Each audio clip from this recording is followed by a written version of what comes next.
Mesdames, Messieurs, chers amis, mon programme, malheureusement, m'empêche d'être avec vous aujourd'hui pour ce 54e congrès du Conseil national des professions de l'automobile sur l'éducation routière. Compte tenu de l'importance de ce rendez-vous, j'ai tenu à vous adresser mes encouragements et mes félicitations par le moyen de ce message vidéo. Je félicite les organisateurs de ce congrès et particulièrement Francis Bartholomé, président du CNPA, John Lepine, président de la Fédération européenne des auto-écoles, ainsi que Patrice Bessonne, président de l'éducation routière du CNPA, pour leur implication dans l'élaboration et la signature de la charte de la Fédération européenne des auto-écoles sur l'éducation routière. Cette charte permettra à tous les Européens d'avoir accès à une éducation routière de qualité et à des formateurs compétents. Une éducation routière encadrée et de haut niveau est un pilier fondamental de notre combat pour la sécurité routière.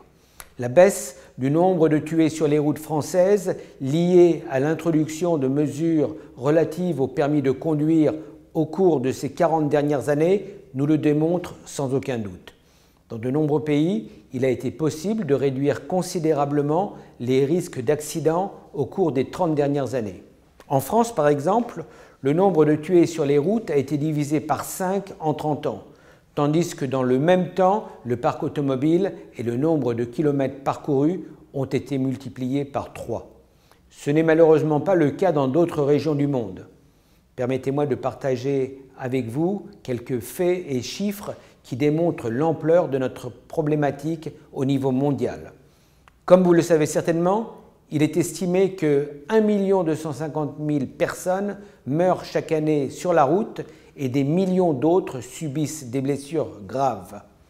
Les accidents de la route représentent la première cause de mortalité pour les jeunes de 15 à 29 ans et emportent 500 enfants par jour.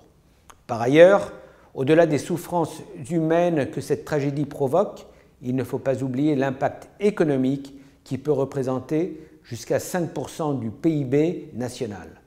Ces chiffres montrent à eux seuls qu'il s'agit d'un problème majeur de santé publique et de développement. Par-dessus tout, nous devons faire en sorte que chaque gouvernement fasse de la sécurité routière une priorité absolue et adopte les principes suivants. La formation et l'éducation des usagers de la route. Je salue ici les efforts du CNPA et de l'EFA qui soutiennent ce principe avec la signature de cette charte européenne. Le renforcement et l'application de lois efficaces, une infrastructure optimisée, des véhicules plus sûrs, ainsi que des soins après accident plus efficaces. Enfin, permettez-moi aussi de mentionner le rôle important que la FIA et ses membres, les clubs automobiles présents dans plus de 150 pays à travers le monde et représentant 100 millions d'usagers de la route, jouent dans le domaine de l'éducation routière. Leur expertise, capacité et engagement en la matière font de ces organisations des acteurs importants aux yeux des professionnels de la sécurité routière. Ensemble, avec une forte volonté et une coopération sur le terrain de toutes les parties prenantes, il est possible de transformer une vision en résultat.